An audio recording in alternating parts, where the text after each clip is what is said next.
അസ്സലാമു അലൈക്കും വറഹ്മത്തുള്ളാഹി വബറകാതുഹു. ബിസ്മില്ലാ അൽഹംദുലില്ലാഹി റബ്ബിൽ ആലമീൻ വസല്ലല്ലാഹു അലാ നബീന മുഹമ്മദിൻ വഅലാ ആലിഹി വസഹ്ബിഹി അജ്മഈൻ വമൻ തബിഅഹും ബിഇഹ്സാനിൻ ഇലാ യൗമിദ്ദീൻ അമ്മാ ബഅദ്. ഏറെ സ്നേഹാദരണീയരായ പീസ് റേഡിയോ ശ്രോതാക്കളെ, അൽഹംദുലില്ലാ, അള്ളാഹുവിൻ്റെ നാമഗുണ വിശേഷണങ്ങളാണ് നമ്മൾ കുറച്ച് ക്ലാസ്സുകളായിക്കൊണ്ട് പഠിച്ചു വരുന്നത്. അള്ളാഹുവിൻ്റെ നാമങ്ങൾ ചെറിയ രൂപത്തിൽ വിശദീകരിച്ചുകൊണ്ടാണ് ഈ ക്ലാസ്സുകൾ പോകുന്നത്. വിജ്ഞാനങ്ങളിൽ ഏറ്റവും പ്രതിഫലമാർഹമായ വിജ്ഞാനമാണ് നമ്മൾ ഈ പഠിക്കുന്നത്. അതുകൊണ്ട് തന്നെ വളരെ ശ്രദ്ധയോടുകൂടി പഠിക്കുവാനും ഈ പഠിക്കുന്നത് നമ്മുടെ ജീവിതത്തിൽ പ്രാവർത്തികമാക്കുവാനുമാണ് നമ്മൾ പരിശ്രമിക്കേണ്ടത്. അള്ളാഹു അതിനുള്ള തൗഫീഖ് നൽകി അനുഗ്രഹിക്കുമാറാകട്ടെ. ഇന്ന് അള്ളാഹുവിൻ്റെ നാമങ്ങളിൽ നമ്മൾ പഠിക്കുന്ന നാമം അസ്സമീഅ എന്ന നാമമാണ്. അസ്സമീഅ എന്ന് പറഞ്ഞാൽ എല്ലാം കേൾക്കുന്നവൻ എന്ന അർത്ഥമാണ്. സസൂക്ഷ്മം, എല്ലാം കേൾക്കുന്നവൻ എന്ന അർത്ഥത്തിലാണ് അസ്സമീഅ എന്ന നാമം നമുക്ക് പഠിക്കാനുള്ളത്. സമീഅ എന്ന് പറഞ്ഞാൽ കേൾക്കുന്നവൻ എന്നാണ്.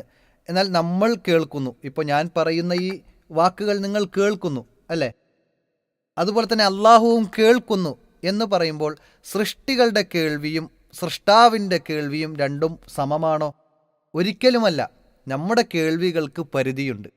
ഇപ്പോൾ ഈ ബിൽഡിങ്ങിൻ്റെ അപ്പുറത്തു നിന്ന്, അല്ലെങ്കിൽ നിങ്ങളിപ്പോൾ ഇരിക്കുന്ന ബിൽഡിങ്ങിൻ്റെ അപ്പുറത്തു നിന്ന് ഒരാൾ ഒച്ചയിട്ടാൽ ഒരുപക്ഷെ ആ ഒച്ച നമ്മുടെ ചെവികളിലേക്ക് എത്തിക്കൊള്ളണമെന്നില്ല. അല്ലെങ്കിൽ ഈ നാട്ടിൽ നിന്ന് വേറൊരു നാട്ടിലേക്ക് നമ്മൾ വിളിച്ചു കഴിഞ്ഞാൽ അപ്പുറത്തെ നാട്ടിലുള്ള ആളുകൾ നമ്മുടെ ശബ്ദം കേൾക്കണം എന്നില്ല. അതുപോലെ തന്നെ ഇന്ത്യയിലുള്ള ആളുകൾ ഇവിടെ നിന്ന് സംസാരിക്കുന്നത്, ഗോപ്യമായി പറയുന്നത്, രഹസ്യമായി പറയുന്നത് അടുത്തിരിക്കുന്ന ആളുകൾ പോലും കേൾക്കുകയില്ല. അയൽ രാജ്യം ഏതായാലും കേൾക്കുകയില്ല.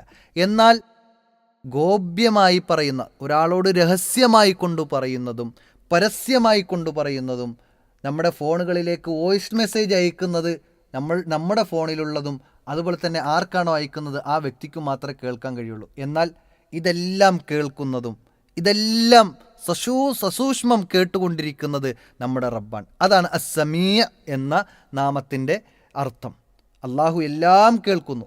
ഏത് ഭാഷയിൽ വിളിച്ചാലും ഏത് ഭാഷയിൽ സംസാരിച്ചാലും രഹസ്യമായി കൊണ്ട് ആരും അറിയുന്നില്ല, തൊട്ടടുത്തിരിക്കുന്ന ആൾ പോലും അറിയാതെ നമ്മൾ മന്ത്രിച്ചാൽ പോലും, നമ്മൾ സംസാരിച്ചാൽ പോലും അതറിയുന്നവൻ നമ്മുടെ റബ്ബാണ്. നമ്മുടെ സമീഅായ അള്ളാഹു സുബ്ഹാനഹു വ തആലയാണ്. ഖുറൈശി ഗോത്രത്തിലെ രണ്ടുപേരും അതുപോലെ തന്നെ ബനു സഖീഫ് ഗോത്രത്തിലെ മറ്റൊരു വ്യക്തിയും കൂടി 3 പേരും ചേർന്ന് സംഭാഷണം നടത്താൻ, ചില സംസാരങ്ങൾ അങ്ങോട്ടും ഇങ്ങോട്ടും നടത്താൻ. ആ സമയത്ത് അവർ സംസാരിക്കുന്നത് അത്തറൗന അന്നല്ലാഹ യസ്മഉ മാ നഖൂൽ. ഒരാൾ ചോദിക്കുകയാണ്, നമ്മൾ ഈ സംസാരിക്കുന്ന അള്ളാഹു കേൾക്കുമെന്ന് നിങ്ങൾ വിശ്വസിക്കുന്നുണ്ടോ? എന്താണ് നിങ്ങളുടെ അഭിപ്രായം എന്ന് ചോദിച്ചപ്പോൾ അതിലൊരാൾ പറഞ്ഞു, യസ്മഉ ഇൻ ജഹർന വലാ യസ്മഉ ഇൻ അഖ്ഫൈന. നമ്മൾ പരസ്യമായി വെളിവാക്കി ശബ്ദത്തിൽ പറയുന്നത് അള്ളാഹു കേൾക്കുന്നു, എന്നാൽ നമ്മൾ ഗോപ്യമായി കൊണ്ട് രഹസ്യമായി കൊണ്ട് പറയുന്നത് അള്ളാഹു കേൾക്കുന്നില്ല എന്ന് ഒരാൾ അഭിപ്രായപ്പെട്ടു. അപ്പോൾ മറ്റേ വ്യക്തി പറയാണ്, ഇൻ കാന യസ്മഉ ഇദാ ജഹർന ഫഇന്നഹു യസ്മഉ ഇദാ അഖ്ഫൈന. നമ്മൾ പരസ്യമായി കൊണ്ട് ശബ്ദത്തിൽ പറയുന്നത് അള്ളാഹു കേൾക്കുമെങ്കിൽ രഹസ്യമായി പറയുന്നതും അള്ളാഹു കേൾക്കും എന്ന് പഠിപ്പിച്ചു കൊടുക്കുകയാണ്. സഹോദരങ്ങളെ, അള്ളാഹു രഹസ്യമായി പറയുന്നതും അതുപോലെ തന്നെ പരസ്യമായി പറയുന്നതും കേൾക്കുന്നവനാണ് അള്ളാഹു. നമ്മൾ എത്ര രഹസ്യമായി കൊണ്ട് തൊട്ടടുത്തിരിക്കുന്ന വ്യക്തിയോട് പറഞ്ഞാലും ശരി, അള്ളാഹു കേൾക്കും. അതിന് ചരിത്രത്തിൽ നമുക്ക് വലിയൊരു അധ്യാപനം റസൂലുള്ളാഹി സ്വല്ലല്ലാഹു അലൈഹി വസല്ലമയുടെ ജീവിതത്തിൽ നിന്ന് പഠിക്കാനുണ്ട്.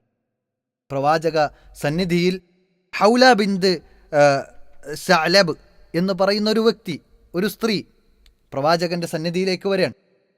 ആ സ്ത്രീയുടെ പരാതി എന്നത്, അന്നത്തെ കാലഘട്ടത്തിൽ ത്വലാഖ് എന്നത് പുരുഷന്മാർ പറയും, ഞാൻ നിന്നെ എൻ്റെ ഉമ്മയെപ്പോലെ കാണുന്നു എന്ന് പറയും. അതോടുകൂടി ത്വലാഖായി.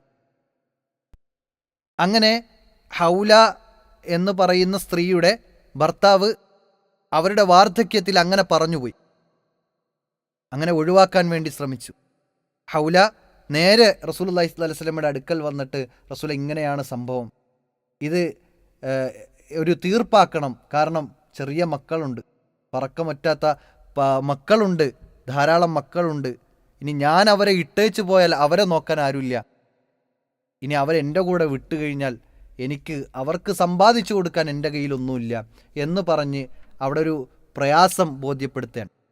അപ്പോൾ പ്രവാചകൻ പറഞ്ഞു, ഇതെന്തായാലും സംഭവിച്ചു പോയി, ഇനി അള്ളാഹു എന്തെങ്കിലും ആയത്തിറക്കിയാലേ കാര്യമുണ്ടാവുകയുള്ളൂ എന്ന് പറയുമ്പോൾ തൊട്ടടുത്ത് ആയിഷ റളിയല്ലാഹു അൻഹ ഉണ്ട്.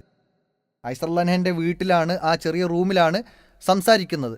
പക്ഷേ റസൂലുള്ളാഹി സ്വല്ലല്ലാഹു അലൈഹി വസല്ലമയുടെ അടുക്കൽ പറയുന്ന ഹൗല റളിയല്ലാഹു അൻഹ സംസാരിക്കുന്ന ആ വാക്കുകൾ ആയിഷ റളിയല്ലാഹു അൻഹ കേട്ടിട്ടില്ല.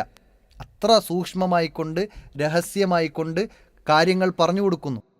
പക്ഷേ ആ സംസാരം പോലും അള്ളാഹു കേട്ടു എന്നാണ് വിശുദ്ധ ഖുർആനിൽ സൂറത്തു മുജാദലയിൽ അതിൻ്റെ തുടക്ക വചനങ്ങൾ അള്ളാഹു സുബ്ഹാനഹു വ തആല അവതരിപ്പിച്ചു. ഖദ് സമി അല്ലാഹു ഖൗലല്ലതി തുജാദിലുക ഫീ സൗജിഹാ, ഭർത്താവിൻ്റെ വിഷയത്തിൽ താങ്കളോട് വാദിക്കുന്ന ആ സ്ത്രീയുടെ വിഷയത്തിൽ നമ്മൾ കേട്ടിരിക്കുന്നു എന്ന് പറഞ്ഞു. ഖദ് സമി അല്ലാഹു കേട്ടിരിക്കുന്നു എന്ന് പറഞ്ഞു. അതായത് ഒരു റൂമിൽ മൂന്നാമത്തൊരാൾ കേൾക്കാൻ കഴിയാത്ത രൂപത്തിൽ ഹൗല റസൂലുള്ളാഹി സ്വല്ലല്ലാഹു അലൈഹി വസല്ലമയോട് സംസാരിച്ചത് പോലും അള്ളാഹു കേട്ടു എന്ന് പറയുമ്പോൾ അള്ളാഹുവിൻ്റെ അസ്സമീഅ എന്ന നാമത്തെ നമ്മൾ വളരെ പ്രാധാന്യത്തോടു കൂടി പഠിക്കേണ്ടതുണ്ട്. നമ്മളാരും അറിയുന്നില്ല, അപ്പുറത്തിരിക്കുന്നവർ കേൾക്കുന്നില്ല എന്ന് പറഞ്ഞ് നമ്മൾ സംസാരിക്കുന്ന സംസാരങ്ങൾ പോലും അള്ളാഹു അറിയുന്നു എന്ന ഒരു ബോധം നമുക്കെപ്പോഴും വേണം. അതുകൊണ്ട് തന്നെ നമ്മൾ സംസാരിക്കുമ്പോൾ നല്ലത് സംസാരിക്കണം. ഗീബത്ത് പറയാൻ പാടില്ല, നമീമത്ത് പറയാൻ പാടില്ല, അതുപോലെയുള്ള മോശമായ വർത്തമാനങ്ങൾ സംസാരിക്കാൻ പാടില്ല. ആരെക്കുറിച്ചും ഒരാളുടെയും അപവാദങ്ങൾ നമ്മൾ പറഞ്ഞു പരത്താൻ പാടില്ല. ഇനി ഉള്ളതാണെങ്കിൽ പോലും നമ്മൾ പരമാവധി മറച്ചു വെക്കാനാണ് ശ്രമിക്കേണ്ടത്. മറ്റൊരാളെക്കുറിച്ചുള്ള മോശം നമ്മൾ നാട്ടുകാരിലേക്ക് അല്ലെങ്കിൽ ആളുകളിലേക്ക് നമ്മൾ പറഞ്ഞു പരത്താൻ പാടില്ല. അത്തരം വർത്തമാനങ്ങൾ അള്ളാഹു കേൾക്കുന്നു എന്ന ബോധം നമുക്കെപ്പോഴും ഉണ്ടാകണം. നന്മകൾ സംസാരിക്കാനാണ് നമ്മുടെ ഭാഗത്തു നിന്ന് നമ്മൾ ശ്രദ്ധിക്കേണ്ടത്. എല്ലാം കേൾക്കുന്നവൻ നമ്മുടെ റബ്ബാണ്. നമ്മുടെ പ്രാർത്ഥന പോലും കേൾക്കാൻ അള്ളാഹു സുബ്ഹാനഹു വ തആലയ്ക്ക് മാത്രമേ സാധിക്കുകയുള്ളൂ. ഏത് ഭാഷയിലും ഏത് ദേശത്തിൽ നിന്ന് വിളിച്ചാലും നമ്മുടെ പ്രാർത്ഥന കേൾക്കുന്നവൻ ആ അള്ളാഹു സുബ്ഹാനഹു വ തആല മാത്രമാണ്. ഒരു ചരിത്ര സംഭവം കൂടി പറഞ്ഞു തന്നതിന് ശേഷം ഇന്ന് നമുക്ക് ഈ ഒരു ക്ലാസ് വൈൻഡപ്പ് ചെയ്യാം. ബദർ യുദ്ധം കഴിഞ്ഞ് റസൂലുള്ളാഹി സ്വല്ലല്ലാഹു അലൈഹി വസല്ലമ മദീനയിലും മക്കയിലെ മുശ്രിക്കുകൾ പ്രവാചകനെ വധിക്കണമെന്ന ഗൂഢാലോചനകൾ നടത്തിക്കൊണ്ടിരിക്കുന്ന സാഹചര്യത്തിൽ സഫ്വാൻ ഇബ്നു ഉമയ്യ എന്ന് പറയുന്ന വ്യക്തിയും ഉമൈർ ഇബ്നു വഹബ് എന്ന് പറയുന്ന വ്യക്തിയും കൂടി മക്കയിൽ കഅബയുടെ പരിസരത്ത് ഹിജ്റിൽ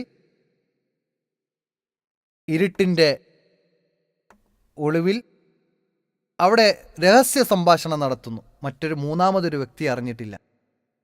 എന്താ സംസാരിച്ചത്? പ്രവാചകനെ കൊല്ലണം. പക്ഷേ പ്രവാചകനെ കൊല്ലാൻ ഉമൈർ ഇബ്നു വഹബിന് തടസ്സമുണ്ടായത് അവർക്ക് കുറെ കടമുണ്ടായിരുന്നു എന്നുള്ളതാണ്.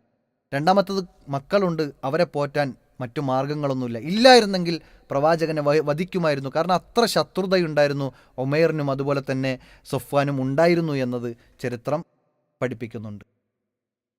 അങ്ങനെ പ്രവാചകനെ കൊല്ലാൻ രണ്ടുപേരും പ്ലാൻ ഇടുന്നു. ഉമൈറിൻ്റെ കടങ്ങൾ സഫ്വാൻ ഏറ്റെടുത്തു എന്ന് പറഞ്ഞു.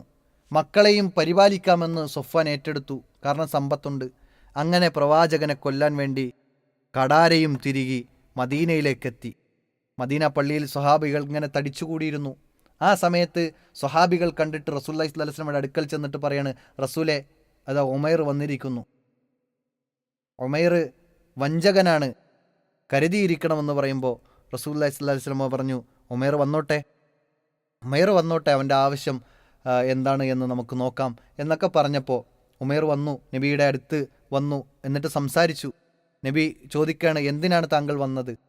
അപ്പോൾ ഉമൈർ പറഞ്ഞു, ഞാൻ ബദറിൽ ബന്ദികളായി നിങ്ങൾ പിടിച്ചു വെച്ച ആളുകളുടെ വിഷയത്തിൽ സംസാരിക്കാനാണ് വന്നത് എന്ന് പറഞ്ഞു. അങ്ങനെ കളവ് പറഞ്ഞു ആദ്യം. പിന്നെ എന്തിനാണ് ഈ കടാര തിരികെ വച്ചിരിക്കുന്നത് എന്ന് നബി സല്ലല്ലാഹു അലൈഹി വസല്ലം ചോദിച്ചപ്പോൾ അത് വാളുകൾ കൊണ്ടും അല്ലെങ്കിൽ ആയുധങ്ങൾ കൊണ്ട് എന്ത് നേടാനാണ്? നമ്മൾ ബദറിൽ പരാജയപ്പെട്ടല്ലോ, അതുകൊണ്ട് ആയുധങ്ങൾക്ക് നാശമെന്ന് പറഞ്ഞ് അവിടെ വീണ്ടും കളവ് പറഞ്ഞു. അപ്പോൾ റസൂലുള്ളാഹി സ്വല്ലല്ലാഹു അലൈഹി വസല്ലം ഓരോ കാര്യങ്ങളും പറഞ്ഞു കൊടുക്കുന്നു.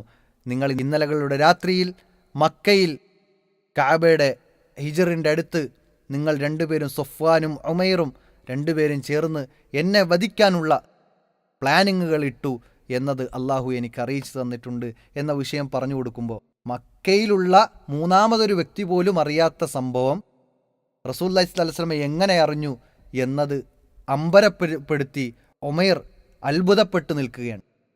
എങ്ങനെ അറിഞ്ഞു എന്ന് ചോദിക്കുമ്പോൾ അള്ളാഹു അറിയിച്ചു തന്നു. അസ്സമീ ആയ അള്ളാഹു, രഹസ്യമായി സംസാരിക്കുന്നത് പോലും അറിയുന്ന അസ്സമീ ആയ അള്ളാഹു എനിക്കറിയിച്ചു തന്നതാണ് എന്ന് പറയുമ്പോൾ ഉമൈർ അവിടെ ഇസ്ലാം സ്വീകരിക്കുകയാണ്. നബിയെ കൊല്ലാൻ വന്ന ഉമൈർ ഇസ്ലാം സ്വീകരിച്ചാണ് പിന്നെ അവിടെ കഴിഞ്ഞുകൂടുന്നത്. അതുകൊണ്ട് നമ്മൾ രഹസ്യമായി സംസാരിക്കുന്നത് പോലും അള്ളാഹു അറിയുന്നു എന്നത് നമ്മൾ തിരിച്ചറിയണം. ആ അള്ളാഹുവിനെ യഥാവിധം സൂക്ഷിച്ചുകൊണ്ട് ജീവിക്കാൻ നമുക്ക് സാധിക്കണം. അള്ളാഹു സുബ്ഹാനഹു വ തആല നമ്മുടെ പ്രാർത്ഥനകൾ കേൾക്കുന്നവനാണ്, നമ്മുടെ സാധാ സംസാരങ്ങളും കേൾക്കുന്നവനാണ്. അത് ഏതു ഭാഷയിലും ഏത് ദേശത്തു നിന്ന് വിളിച്ചാലും സംസാരിച്ചാലും കേൾക്കുന്നവനാണ്. നമ്മുടെ മുമ്പിൽ ഒരു 3 പേര് ചേർന്ന് നിന്നിട്ട് 3 വിഷയങ്ങൾ പറഞ്ഞാൽ ഒരുപക്ഷെ നമുക്ക് ഉൾക്കൊള്ളാൻ കഴിയില്ല, നമുക്ക് ശ്രദ്ധിക്കാൻ കഴിയില്ല. പക്ഷേ എല്ലാം ശ്രദ്ധിക്കാനും, ആരൊക്കെ സംസാരിച്ചാലും ആരൊക്കെ പ്രാർത്ഥിച്ചാലും ആരൊക്കെ അവരുടെ ആവശ്യങ്ങൾ ചോദിച്ചാലും എല്ലാം ഓരോന്നും കൃത്യമായി കൊണ്ട് അറിയുന്നവൻ അസ്സമീ ആയ അള്ളാഹുവാണ് എന്ന് നമ്മൾ തിരിച്ചറിയണം. അള്ളാഹു സുബ്ഹാനഹു വ തആലയോട് മാത്രം പ്രാർത്ഥിക്കണം. അള്ളാഹുവിനോട് മാത്രമാണ് നമ്മുടെ തേട്ടങ്ങൾ ഉണ്ടാകേണ്ടത്. അവനാണ് എല്ലാം കേൾക്കുന്നവനും അറിയുന്നവനും എന്നത് തിരിച്ചറിയുക. അള്ളാഹു സുബ്ഹാനഹു വ തആല അത്തരത്തിൽ റബ്ബിനെക്കുറിച്ച് മനസ്സിലാക്കുവാനും ആ റബ്ബിൻ്റെ വിശേഷണങ്ങൾ നമ്മൾ പഠിച്ച് മനസ്സിലാക്കി റബ്ബിലേക്ക് അഭയം തേടുന്ന യഥാർത്ഥ സത്യവിശ്വാസികളുടെ കൂട്ടത്തിൽ അള്ളാഹു നമ്മെല്ലാവരെയും ഉൾപ്പെടുത്തി അനുഗ്രഹിക്കുമാറാകട്ടെ. وآخر دعوانا أن الحمد لله رب العالمين. السلام عليكم ورحمة الله وبركاته.